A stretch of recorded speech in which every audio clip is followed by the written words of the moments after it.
this might cost our family. I hate seeing you like this, but I need to know what happened. And what if you don't like what you hear? You ever wish you could go back? Just undo something.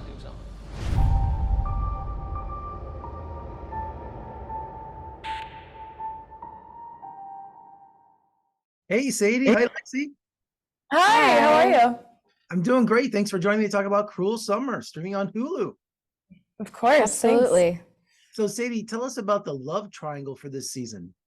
Okay, sure, yeah. We do have a little bit of a love triangle between Megan, Isabella, and Luke. I think our love triangle is, it's very relatable, but it's also, it's a little bit different. Megan and Luke have been best friends for years. They have so much history together. And then Isabella kind of comes into town, into Chatham, and shakes things up and is immediately kind of intrigued by Luke. And then, Megan, not having any idea that she had any feelings for him, suddenly feels weird about that. And so then we kind of see how that moves forward. But yeah, I guess I can't really spoil too much. But it's a great. What'd you say? No spoilers. No spoilers. Okay, yeah. In the end, what I love about our love triangle is that our girls, our two leading characters, they're never going to let that boy get in between them. Their relationship definitely has ups and downs, but I love that it's never the boy that's getting between them, and it's always them together. I was going to say, Lexi, tell us about Isabella. Does she value any kind of friendship with Megan? Yeah, I feel like honestly she values the friendship with Megan maybe just a little bit more. I think that both girls have very different perceptions as to what ride or die means to them. Very different definitions of a real friend and how a real friend would show up for that person. Isabella is incredibly loyal. She is someone who has always essentially had to live up to these high standards of her parents, of the people around her, and has kind of fit in a box as to how people have always perceived her, to make it seem like she has her life all figured out.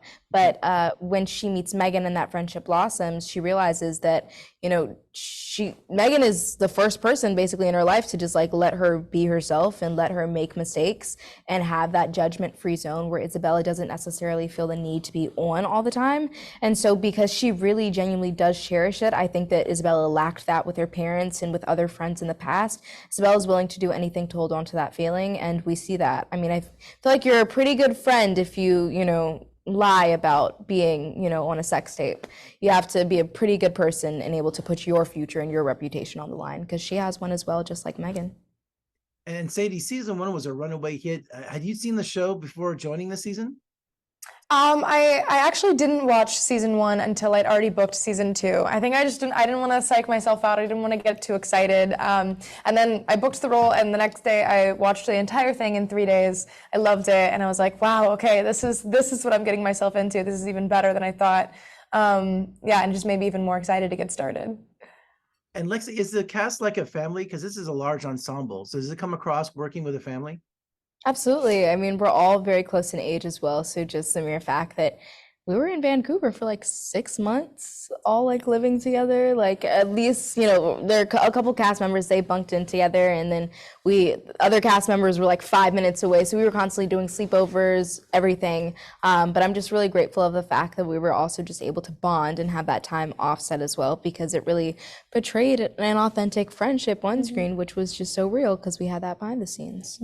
And also, Lexi, you took over a role. Did you kind of like some shoes to step in, or also make it your own as well? Yeah, I mean, I still came in very early on, and I had my own perception as to who Isabella was. I didn't necessarily feel any pressure, but however that person had interpreted Isabella was phenomenal, and how I interpreted it was completely different. But I just went in there with my own perspective, and I did what I had to do, and I'm really proud of myself because I was kind of thrown into it last minute. And Sadie, are you active on social media? Do you like to interact with your fans? Yes and no. I think I maybe used to be more active. Social media can kind of be, it's a great thing, but it can also be a scary thing. And so, especially, having the show come out, I want to be active. I want to be talking to the fans about what they think, about what their theories are. But, you also have to protect yourself and make sure that, you got your head on straight. So yeah, it's a little bit of both. Well, congratulations, and thank you for joining me this morning. And let's talk again soon. Thank you so much. All right. Thank you.